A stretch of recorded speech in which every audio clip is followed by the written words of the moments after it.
नमस्कार, जय हिंद। भारत तक देख रहे हैं आप।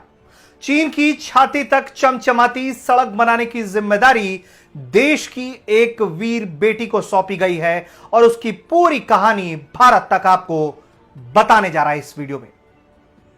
सीमा सड़क संगठन यानी कि बीआरओ ने वैशाली एस हिवासे को सड़क निर्माण कंपनी आरसीसी की पहली महिला कमांडिंग ऑफिसर यानी कि सीओ के रूप में भारत चीन सीमा के साथ आगे कनेक्टिविटी प्रदान करने की जिम्मेदारी दी गई है। जी बिल्कुल सही जानकारी आपको हम बता रहे हैं कि बीआरओ के अधिकारियों की तरफ से यह जानकारी दी गई है कि वैशाली अब भारत चीन सीमा पर बीआरओ की तरफ से सड़क बनाने की जिम्मेदारी संभालेंगी। यह जिम्मेदारी वैशाली एस हिवासे के अब तक के कार्यकाल को देखते हुए सौंपी गई है। वो इतनी होनहार है। वैशाली के पास एमटेक की डिग्री है और वो मूलतः महाराष्ट्र के वर्धा से आती हैं। अधिकारियों ने बताया है कि वैशाली करगिल क्षेत्र में सफल कार्यकाल के बाद सीओ के रूप में नया कार्यभार संभाल रही है, यानी कि उनके पास इस तरह के इलाकों में काम करने की एक अच्छी समझ है, एक अच्छा हुनर है उनके पास।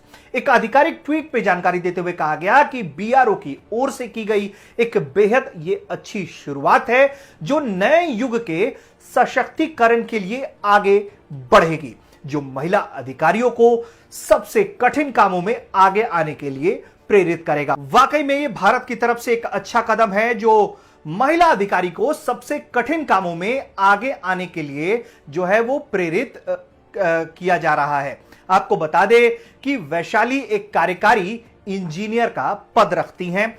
इसके आगे की और भी हम आपको जानकारी देते हैं। यह अपने आप में एक बड़ा कदम है, बीआरओ की तरफ से उत्साहवर्धक कदम उठाया गया है। वैशाली एक चुनौतीपूर्ण वातावरण में अपने कर्तव्यों का निर्वहन वो कर रही हैं। बीआरओ ने ट्विटर पर कहा है कि 2000 फीट और उससे अधिक की दूरी पर हवा के साथ अलग अलग जगहों पर सड़क का संरेखण कुछ दर्जई दर्रों और कठोर चट्टानों के साथ कठिन इलाकों से होकर गुजरता है, यानी कि इन इलाकों में वो वैशाली अब अपनी भूमिका निभाने को तैयार है। बता दें कि पिछले साल लद्दाख सेक्टर में भारत और चीन के बीच कोविड-19 महामारी और सीमा गतिरोध के बीच चीन की सीमा के साथ बीआरओ ने प्रमुख क्षेत्रों में महत्वपूर्ण सड़कों और सुरंगों का निर्माण किया था। महामारी के दौरान भी बीआरओ ने अपने काम को नहीं रोका था और बेहद सावधानी सुरक्षा के साथ अपने काम को आगे बढ़ाया था। बीआरओ लद्दाख, जम्मू और कश्मीर, उत्तराखंड, हिमाचल प्रदेश,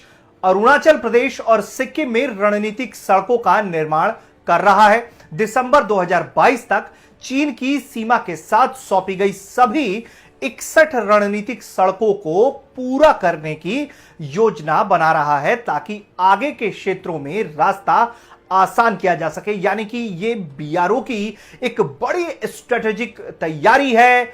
और जो नतीजा दिख रहा है, जिस तरीके से तैनाती की जा रही है, वो अपने आप में एक बड़ी बात है, बड़ा अचीवमेंट है। और भारत तक की ओर से भी वैशाली को हम बहुत सारी शुभकामनाएं देंगे कि वो अपने फर्ज को निभाने में पूरी मुस्तैदी के साथ वो फर्ज निभाए और इसी तरीके से भारत का नाम रोशन करे और चीन को मात देने के लिए जो कुछ भी हो सकता है वो किया जाए।